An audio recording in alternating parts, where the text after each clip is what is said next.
Today on Off the Clock, we're going to be talking about politics at work. As we brace ourselves for another election year, employers are wondering what they can limit and what they cannot. Welcome to Off the Clock, the webcast of employment attorneys at Miller Johnson, where we discuss what is happening in the HR world and provide practical insight and advice. We talked about this as a potential topic, and my first reaction was, hell no. We're not going to talk about politics on Off the Clock. You said that phrase, but in a much meaner tone of voice, so everybody understands you were not that nice to me when you said it. But as we all know, I have an open mind, and you talked me into it. I hope we all know that. I think you're right. This is something that I have had a lot of clients reach out to me to talk about. In the last election, there was quite a bit of conflict, workplace conflict. This probably doesn't come as a surprise to our listeners. And so HR folks are really thinking about what they can do, should do, might do to maybe get ahead of it in this cycle. I've had several clients come to me looking for policies. The first question is, should there be a policy or not? Right. And then if there is a policy, what do we say? What should it say? So Right. we'll answer both of those questions as everyone is taking a deep breath and preparing. And I'll say too, I think for the HR folks that I'm talking to, the main concern is just not wanting what's happening in the political landscape to be a distraction to what they're trying to accomplish in the workplace, whether it's providing patient care, whether it's making widgets, whether it's serving customers, etc. If possible, they would like the focus to be on the mission of the organization and not what's happening in the political landscape in our country. If possible, when people are working, they should be working. Is that what you're trying to say? Ideally, yes. I think that's a nice aspirational goal for any HR person. That's exactly work right. at work. Yes. And of course, no one needs to hear us say it, but the country has become increasingly polarized. Every time we think it's become as polarized as it can be, it just keeps getting worse. So there are people that find it very difficult to discuss these things civilly. There are people that assign certain attributes, negative, to others who have certain political points of view. And so that's what we're trying to avoid in the workplace, right? Let's just work at work. Think of what we could accomplish. Let's work at work. Okay, so let's eliminate the distraction of the political. I think that's a nice way to think about it. And maybe for those that don't want to be thinking about what's happening politically 24/7 and don't want to be bombarded all day, every day, maybe it could be a safe space. We have an episode about that. Yes, that's right. It can feel unsafe for some people to learn of others' political views, as the kids would say. Right? So let's do a few important caveats first before we dive in. And these are like really important caveats. Yeah, so right. This is big print, not small print. Okay. The first big print caveat is our discussion today is going to be focused on private sector employers. Yeah, that's really important. Okay. It sure is, because the rules, in this area in particular, the rules for public sector employers are completely different than private sector employers. Right. Just completely different. It's a different world. I'm sorry if you're a listener that is a public sector employer. You're welcome to still listen, but almost nothing we're going to say today is going to be applicable to your workplace. But we'll still entertain you. Yes. We may still make you laugh, maybe. Right. And the good news is we have lawyers here who specialize in public body. Right. We can still help you. Work that can help you with your specific needs. But yes, public body employers already know. Right, they're treading on dangerous waters there. So, so our conversation is going to be geared towards private sector employers. The next important caveat is one of my favorites that I like to point out. It doesn't have to do with the FMLA, does it? No, but state-specific laws. Oh yes, your I other love favorite. Always saying, don't forget. States have their own laws, and that's exactly right. Lots of states, interestingly enough, do have specific laws that protect employees' exercise of their political rights. The most common one, I don't think is going to impact our conversation tremendously, but the right to miss work to go vote in an election. There are several states that have those laws. But there are a few states that actually prohibit employers from taking adverse action against employees because of their specific political beliefs. I think that's interesting. Isn't that interesting? It's not Michigan, where a lot of our listeners are, but not all of our listeners. But what's interesting about it, I mean, I think two things are really interesting about it. Okay. One is it's hard to predict which states, right? It's not, you might think it's your more liberal states, like California, that is one that prohibits discrimination, right, based on political views. But then it's also Louisiana, which is on the other end of the political spectrum, and a few others sprinkled in there. So what is an employer to do when there's this, it's a protected characteristic, right? In some states, your political affiliations. Here's where the other interesting part is. I don't know how you feel about this, but I think we should just pretend as if it's a protected characteristic everywhere. And why is that? Because other types of protected characteristics that are protected everywhere can so easily get wrapped up into the conversation about politics, right? And political affiliation. Yeah. Political affiliation can be viewed as a proxy for a protected class. You've got a great example, and I know you've got a story that I think is a really good example of that. Do you want to tell her? I remember you telling me this. Yes. You want to share that? Because I think it's a good illustration of what we mean. Are we going to say which part, what the bumper sticker actually said? Sure. I think we have to. Sure, People because will I know think anyway. I think it's... So large manufacturing facility, pickup truck in the employee parking lot. This was either right before or right after the 2016 election. I can't remember. I think it was right after the 2016 presidential election. Someone's personal truck in the employee parking lot had a Trump bumper sticker on it. Didn't have any, nothing, no slogans, no, it just Trump, right? Red, white, and blue Trump. Just the presidential candidate that particular owner of the truck was supporting. Correct. Okay. And political affiliation. No question about just it. political affiliation, that was it. Nothing else on the truck that was of note. Minority employee came to HR and complained because that employee associated Trump with racism. Yeah. And therefore said it's a hostile environment because I am being exposed to a racist image, if you will, every time I come in and out of work. And that was not the only time we had heard during that election, and frankly even now, right, that people associate candidates with isms. Certain isms. Isms. And we on should both be clear. sides. Yes, on both sides we should be clear. I've heard that proxy, that extrapolation be made also against Biden, the other person who was the candidate in 2020. Absolutely. Criticisms now regarding Biden's support of Israel, right? And that being attached to a certain ism. That's a great example of how those political beliefs, political candidates, from that, people can extrapolate isms on any side, right? Yep. Okay. So to your point, let's go back to your example. If that employer, although arguably lawful in Michigan, would have disciplined that employee for having the political bumper sticker on his or her truck. Okay.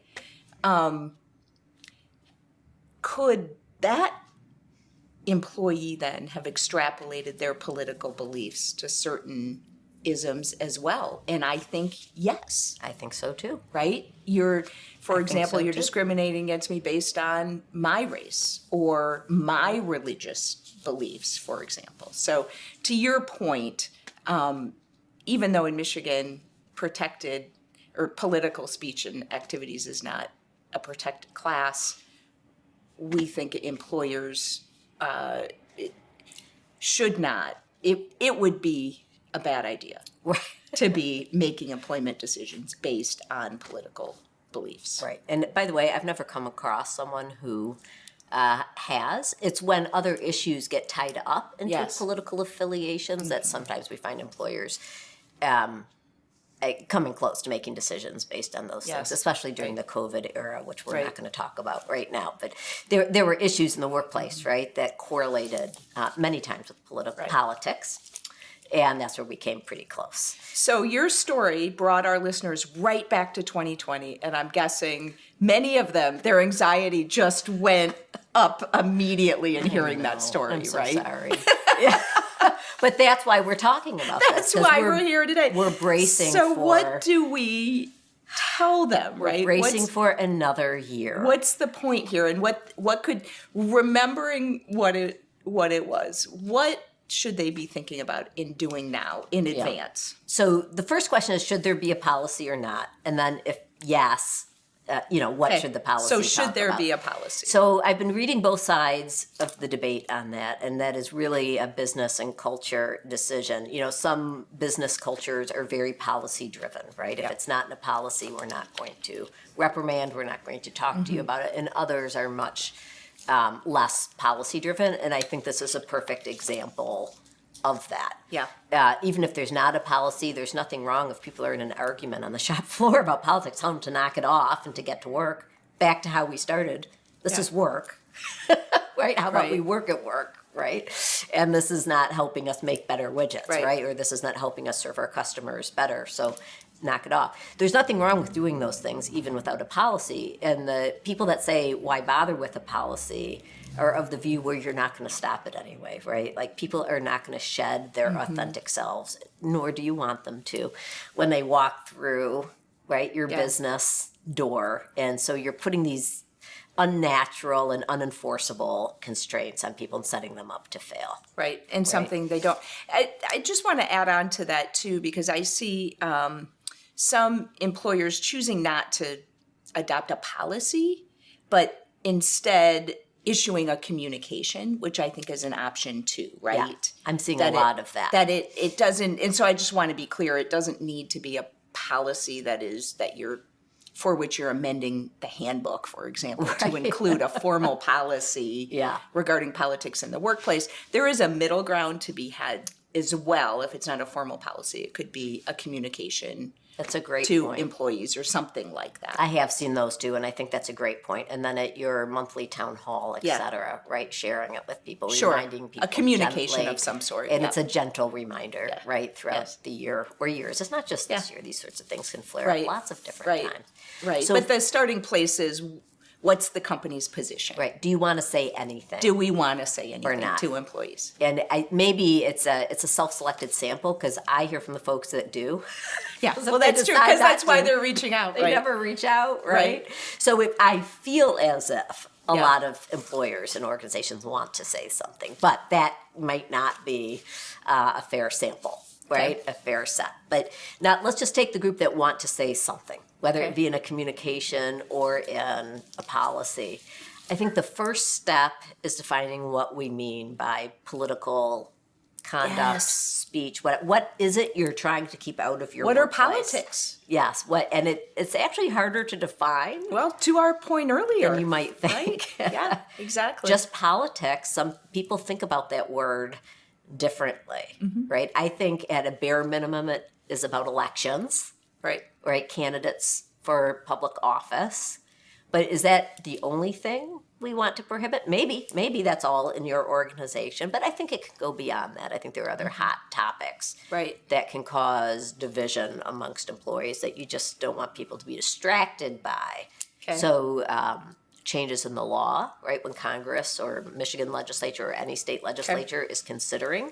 And we've seen a lot of that, for instance, with abortion bans this past year, right? Very hot topics. Those didn't have to do with candidates for office, but we probably don't want our employees distracted and creating divisions amongst themselves based on that issue, right? And then I also think you can consider major changes in the law, like the repeal of Roe v. Wade, right? So major Supreme Court decisions that have major societal impacts. Okay. We might want to include in the definition of what political is. Yes. Yep. What do you and think? those are all, I think that's right. I think those are all options. I can see some employers saying, we just want to be very specific to the 2024 elections. And Yeah, so we're going to sure. have a communication to employees specifically about that because that's what we're most concerned about.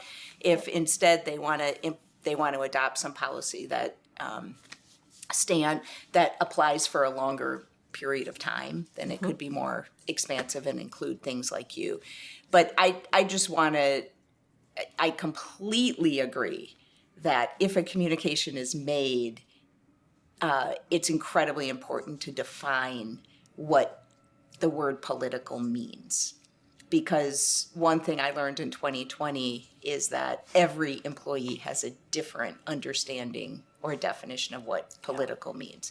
Right. Many people think simply having an opinion about something makes it political. Right. No. That's not the case, Right. right?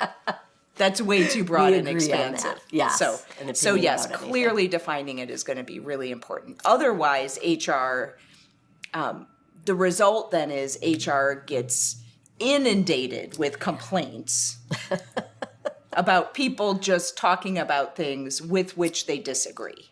Right. Okay, so audience, please define what you mean by political and save yourself from thousands and thousands of complaints on the shop floor about things If that are everyone- not political, but still the listener finds to be distasteful, offensive, or with which they don't agree. And there's no laws of which we are aware that prohibit private employers from saying don't talk about politics in the workplace. Correct. We talked about you can't disfavor certain political beliefs over others in some states, or you can't take adverse action Right. against some folks for their political views. But there's nothing to say that you can't just say no politics in the workplace. I feel like this whole problem could be solved if my mom could just get in there in every organization and just train What's her everyone. billable rate? I'm wondering. Just she'll do it for a pot of chili. And a visit on a Sunday afternoon by someone's grandchildren, Done. even if it's not her own. Just don't talk about religion and politics, right? I mean, if we could all just go back to that, all of us would be better off at work, wouldn't we? Right. Just work at work. Right. Let's not talk about these things that are naturally going to divide Right. us instead of unite us in a common purpose that the business is all about. And so that's how I think about politics and what's okay to talk about and what is not. And what's not. So assuming a business wants to have some sort of communication or policy, we first define politics, and then we define what the conduct or behavior is Right. that we don't want occurring. So it could be conversation. It could, Yep. we've mentioned talking a lot, but of course, It's- we all know that it also includes, It's broader than that. it's much broader It's than silly, that. It's fake. things we wear. It's things we wear. It's silly fake backgrounds and our virtual meetings. It's emails about fundraisers, right? signature lines, Signature lines. You brought that up. beneath emails. The backgrounds is a big one. Yeah. And you know my theory that the hottest, the most popular thing I think that's going to create division in the workplace in 2024 is our We have children who are young adults. We should let everyone know. We both have children who are young stickers adults. on water bottles. Stickers on water Because bottles. everybody has Not this kind of water metal. bottle. Yeah, lots of folks have, as far as I can tell, grown adults, not just Yes, like oh, yes, this teenagers. is how people express Have themselves water these days. bottles and have carefully chosen stickers that Yep. communicate what they think about any number of things, many of which are political. When we talked about this yesterday, we should tell them, I pulled out my own water bottle and we looked at my stickers and we decided that 2 of them should probably not be allowed in this workplace.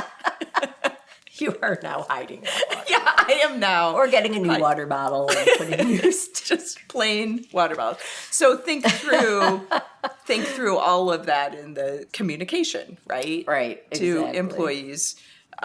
You won't think of all of it, but those are the low-hanging things, right? Clothing is the obvious one, but also other bags, buttons, water bottles, signature lines, backgrounds on remote calls and meetings, etc. Yeah, I think that invites over email should be prohibited, right? I think you should prohibit not just speech, but any use of employer-owned networks or equipment, right, for political activities. So that would be the email servers, that would be using a copy machine. Do people do that anymore? I don't know.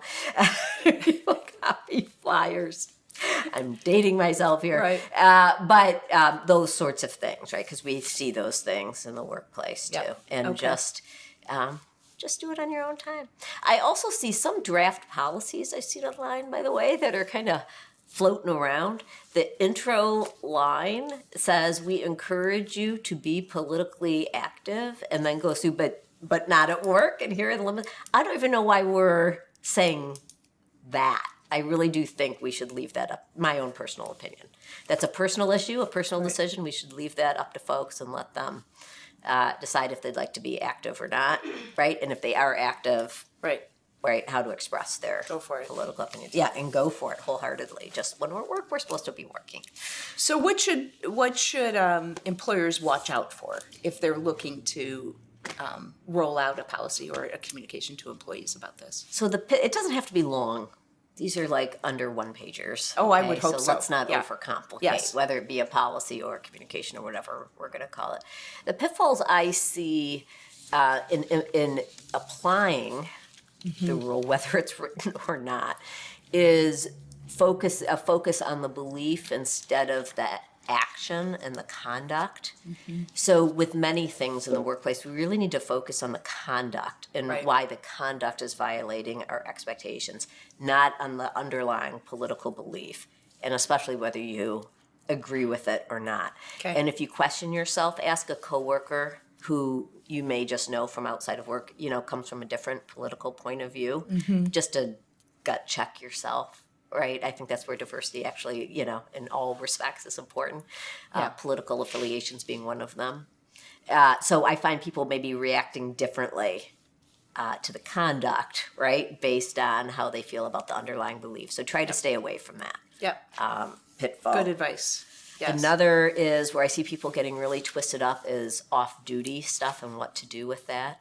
Back to the bumper sticker. Yeah, I was going to say that bumper sticker is floating around in my brain because what do you think? That's in the employer's parking lot. Yeah. And so arguably that's the workplace. However, it's the employee's personal vehicle that they've chosen to put a bumper sticker on. The bumper sticker itself is not offensive. Right? It just says which presidential candidate that person is voting for. Some people might disagree with that decision and be offended by the decision, but there's nothing on the bumper sticker that has offensive language on it, etc. So I just have a hard time imagining an employer telling employees that they're not allowed to put stickers on their personal vehicles and park them in the parking lot. Right. Just from a real practical standpoint, I agree with that. I think the reaction would be so negative from employees that I would be inclined at the outset to not prohibit that outward. I would be silent on it. And if it turns into a huge problem, then it could be addressed. But I think if an employer out of the gate said, you're not allowed to drive a car here if it even has any political sticker on it, and you're not allowed to park in our parking lot, that's tough. And to the employee who complains for whatever reason, whatever kind of bumper sticker it is, and they complain for whatever reason, I think the message is we need to be civil in the workplace and respect each other and work together even when we have different points of view politically.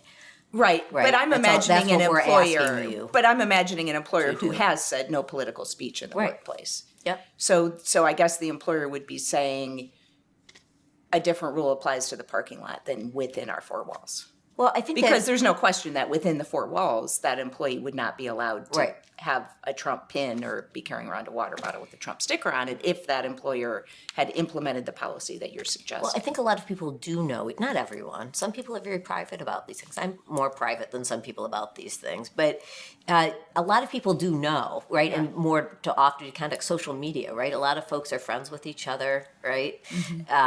With coworkers, and a lot of people express their political views on social media. So a lot of us just know, right, where folks stand or don't stand because people volunteer it on their own time, right, and off duty. And I think that's where the bumper sticker thing comes in. Right. It's not in the workplace, so it doesn't violate our rules. And yes, you now know their political belief, but such is life. And this is a workplace, and you don't get to choose everyone you work with like you get to choose your friends. And we need to figure out a way to work together and serve the purposes of the organization. Exactly. I agree. I think that's the way to handle off-duty conduct. Particularly, you see stuff, I remember in the last presidential, there's lots of social media stuff and people printing off pages and bringing it in to HR. The other area I find that employers sometimes start getting into trouble with is encouraging certain political activities or donations, et cetera. Yeah. Like we're going to have a fundraiser here for so-and-so.